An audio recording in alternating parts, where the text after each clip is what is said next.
반갑습니다. 저는 울산대학교 화학과에서 40년 동안 강의를 해서 지난 8월 말에 은퇴한 명예교수 양성봉입니다. 울산의 인재평생교육진흥원에서 마련된 저희 강의를 들어주신 여러분들께 감사드립니다.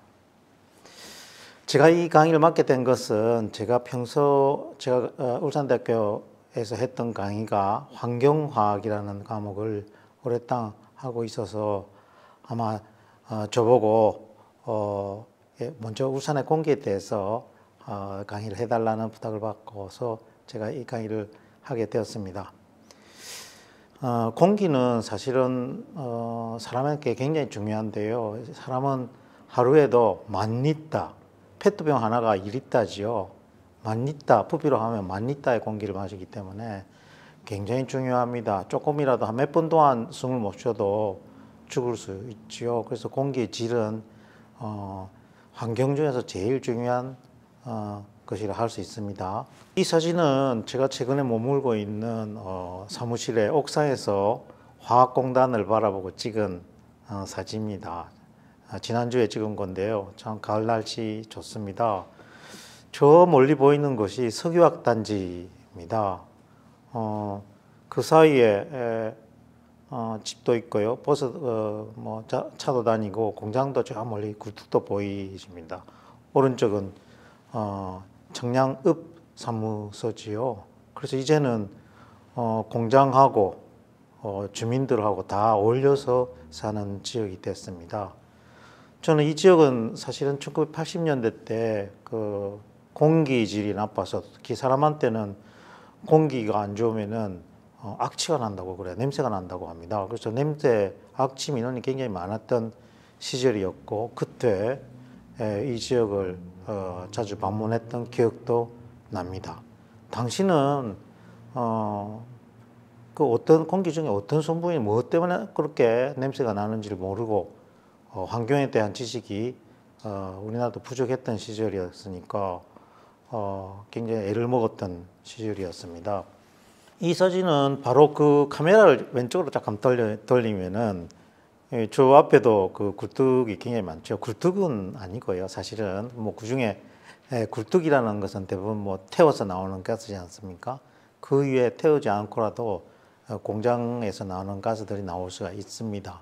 그래서 굉장히 가까운 곳에 보다시피 아파트도 있고 그렇습니다.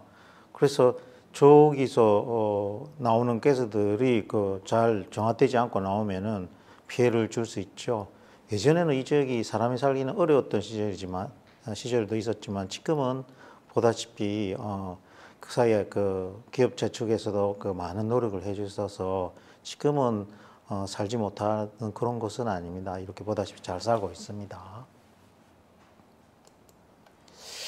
그래서 이 표는요, 사람이 숨을 쉬는 공기, 공기의 질을 나타내는 겁니다. 정해놨어요. 국가 기준해서 대한민국에서는 아황산가스, 일산화탄소, 이산화질소, 미세먼지 이런 것들이 저 ppm이라는 좀 단위는 공기 중에 농도를 나타내는 단위인데 1ppm은 100만 분의 1.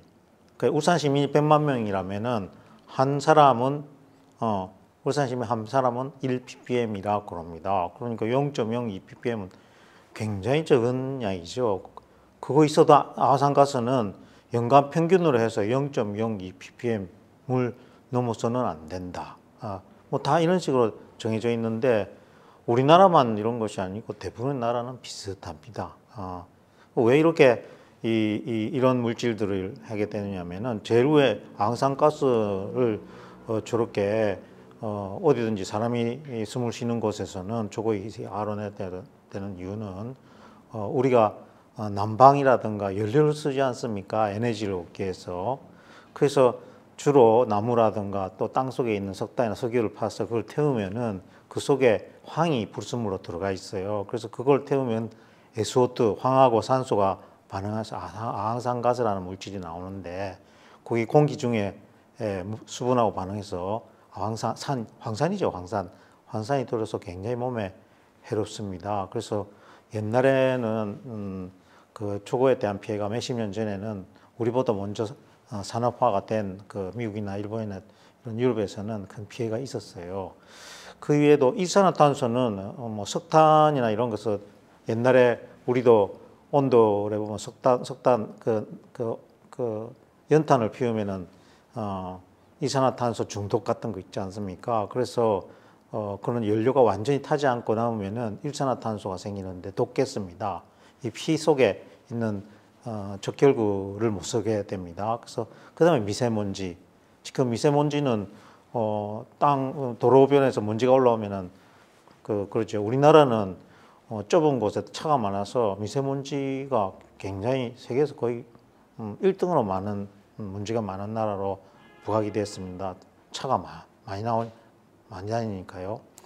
그 다음에 초미세먼지 중에는 그 중에서도 이 크기죠. 크기가 더 작은 거는 폐 속에 들어가면 안 나온다는 특징 때문에 일단 몸 속에 들어가면 나오지를 않는다고 합니다. 그래서 최근 몇 년 전부터 이걸 규제하기 시작했어요. 오존은 아다시피 휘발유가 안 타거나 페인트에 유기용제 이런 것들이 공기 중에 나가면은 오존, 이때 눈이 따갑거나 피부가 나빠지거나 그런 물질 때문에 이것도 규제를 하고 있습니다. 그래서 이 5가지, 6가지죠. 요거는 다 하고 있지만 납이라든가 벤젠은 발암성도 있고 해서 이런 물질들을 취급하는 사업장 근처의 공기대에서만 측정을 하도록 되어 있습니다. 그래서 이거 측정 어디서 하느냐면은 대부분 보면은 동사무소에 옥상 같은 데 달려 있어요. 그래서 우리나라는 현재 총 558 굉장히 많죠. 곳곳에 달려 있습니다. 울산에도 우리 동네도 옛날에 무고동 동사무소, 여기도 삼산동 동사무소에도 있을 거예요. 곳곳에 울산만 해도 17개 달려 있는데 사실 옥상에 이런 것들이 달려 있습니다. 그래서 요거는 현재 저걸 달아놓은 것이죠. 그래서 일반적인 그 숨을 쉬어서는 요거 농도 이상 되면은 안 된다. 이 동그라미 위치가 그 측정소가 있는 위치고 저걸 색깔로 표시를 합니다. 파란색으로 되어 있는 거는 문제가 없다. 공기가 훨씬 우리가 설정해 놓은 농도보다 훨씬 낮기 때문에 아무 문제가 없다. 그래도 자세히 보면은 여기 한 군데 이렇게 녹색으로 되어 있죠. 이거는 우리 규제, 그러니까 우리가 환경 기준이죠. 환경 기준에 거의 그 정도까지 올라가 있다는 이야기입니다. 그래서 색깔이 이렇게 바뀌어 한 군데 있죠. 그리고 이거는 아황산 가스입니다. 아황산 가스 있죠. 이게 아황산 SO2. 아까도 얘기했지만 옛날에는 이제 그 기름이나 이런 속에 황을 빼지 않고 그냥 태워버리니까 나왔는데 지금은 태우기 전에 이 황을 제거하는 그런 그 사이에 세월이 흘러서 연료로 쓰기 전에 황을 빼내는 그런 기술이 생겨가지고 이 정유회사 SK 정유 그런 데가 보면 기름에서 빼낸 황이 이제 이렇게 쌓여져 있어요. 그래서 그런 기술이 있기 때문에 이게 문제되는 것은 거의 없고 이런 데는 예를 들어서 그 정유소라든가 또 정연하는데 그러니까 간혹가다가 높은 것이 온산이라든가 이런데 정유소가 있는데 간혹 높은데 어쩌다가 그렇게 높은지 우리나라 거의 모든 측정사가 이 아황산가스는 이제는 문제되는 게 없다고 해서 항상 이런 파란색을 띠고 있습니다. 요거는 이제 오존이죠. 오존은 보세요. 아까 대부분 다 파란색이었는데 거의 환경 기준에 거의 비슷한 농도를 다 울산도 그렇고 여기만 되지만 특징이 이거 많이 오존은 왜 그러냐면 아까 휘발유라든가 자동차에서 휘발유 같은 것들이 많이 나오고 또 건물에 페인트 같은 거 칠하면은 그 나오는 유기용제 있죠. 이런 것들이 많아지면 높은데 바로 그 장소보다 거기서 조금 떨어져 있는 서울에서 유기용제 제일 많이 나오는데 서울 근교에서 이렇게 그런 특징을 갖고 있습니다. 그래서 아까도 이야기 다 하듯이 이게 많으면은 눈이 따갑고 피부병 같은 거 생기고 기침도 하게 되고 감기 걸린 것 같은 증세를 나타냅니다. 그래서 요거는 울산 겁니다. 울산에 여기 보시면은 울산에 지금 17개 달려 있어요. 17개 달려 있는데 여기 보시면은 울주군도 있죠. 여기 달려 있습니다. 자세히 보면은 여기 무고동 모동 동사무소로 알고 있습니다. 그래서 뭐 여기 있죠. 그 여기 보면 대부분 이거는 뭡니까? 이게 어떤 물질입니까? 여기 보면은 먼지죠, 먼지. PM10 해가지고 이거는 PM10이죠. PM10이라는 말은 그 먼지의 크기가 10마이크로미터, 10마이크로미터라는 거는 1mm 굉장히 작죠. 그거의 1000분의 1. 그러니까 110이니까 100분의 1이죠. 그 눈이 잘 안 보여요. 옛날에는 SP라고 해서 부유분진이라고 그랬어요. 그거는 꽤 큰 거. 근데 그거는 콧구멍에 들어가도 금방 대부분 나온다 그래서 건강에 그보다 더 위험한 거는 안 좋은 거는 더 작은 거. 100분의 1mm 정도 되는 눈에 보이지 않는 미세한 것들이 몸속에 코를 통해서 들어가면 그 중에 뭐 다는 아니지만 한 70%인가 하여튼 상당량이 폐 속에 그래서 안 나오더라. 그러면 가래로 나오고 이게 폐가 이제 점차 안 좋아지는 거죠. 그래서 이거를 오래전부터 우리는 이 농도를 규제를 했어요. 공기중. 그래서 실제로 이 농도가 굉장히 많아지면은 부옇게 보입니다. 아까 이렇게 보면은 이렇게 보죠. 이렇게 요 위에는 파란색인데 요 밑에는 좀 부옇죠. 밑에 땅에 가까울수록 이렇게 부연 게 이 PM10이 많아서 그렇습니다. PM10이. 그래서 PM10이 많아지면은 이쪽에 조금 근데 굉장히 심해지면은 가시거리 멀리 있는 건물이나 이런 게 잘 안 보이게 돼요. 그래서 현재 국가 기준은 시간당 1시간에는 한 100 마이크로, 100 마이크로니까 0.01mm죠. 그걸 넘기면은 평균이 1시간 평균 100입니다. 연간은 50이죠. 연간 평균은 50으로 돼 있어요. 그래서 하루 평균도 연간 평균도 이렇게 반 넘기는 경우가 많잖아요. 대한민국은 이 미세먼지 농도를 맞출 수 있는 데가 그렇게 많지가 않습니다. 그 500몇십 개 중에서 환경 기준 맞출 수 있는 그런 데가 많지가 다른 나라는 안 그래요. 그 대한민국의 특징이 왜 이렇게 먼지가 이렇게 높으냐?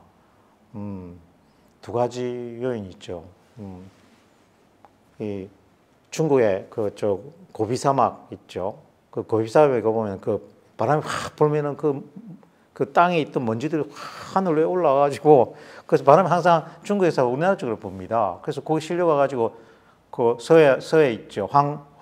황해죠. 황해로부터 우리나라 한반도로 다 넣어. 그게 한 반 정도예요. 그래서 그게 수천 년 동안 이렇게 하니까 쌓이고 해서 황토가 생깁니다. 황토.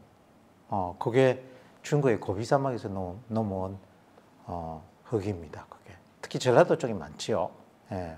그 또 하나는 그것만 보면 옛날부터 먼지가 많아진 게 이제 거기서 또 어디서 나오냐? 이 도로를 닦으니까 도로가 많아지니까 어떻게 돼요? 우리 이 나무라든가 풀이 많으면 그 사이에 그런 것들이 흙이 있더라도 올라가면 또 떨어지는 데가 있는데 도로 위에 그런 건 어떻게 차가 확 닦아보니 멘탈이 노출돼 있죠. 그래서 거기서 올라오는 먼지라든가 또는 자동차의 배기가스에서도 나옵니다. 어떻게 보면 도로하고 차가 많이 다니는 것이 우리나라가 먼지가 이렇게 많아진 나라가 됐어요. 그래서 최근에 뉴스에 보니까 거의 전 세계 1위가 될 정도로 이 먼지 농도가 올라갔습니다. 그래서 여기서도 보면 특히 여기 보시오. 이 노랗게 표시된 것도 있어요. 노랗게 표시된 거는 하루 평균치도 넘겼다. 예, 그런 이야기입니다. 그래서 우리가 주로 관심 가지고 봐야 되는 거는 이 먼지하고 오존을 낙스는 이제 아까도 하지만 자동차 배기에서 나타나. 그래서 자동차 배기에서 관계되는 것들이 참 많습니다. 그래서 측정석을 보면은 아까 노랗게 된 거는 위치를 잘 봐야죠. 여기 초용료 260-37이에요.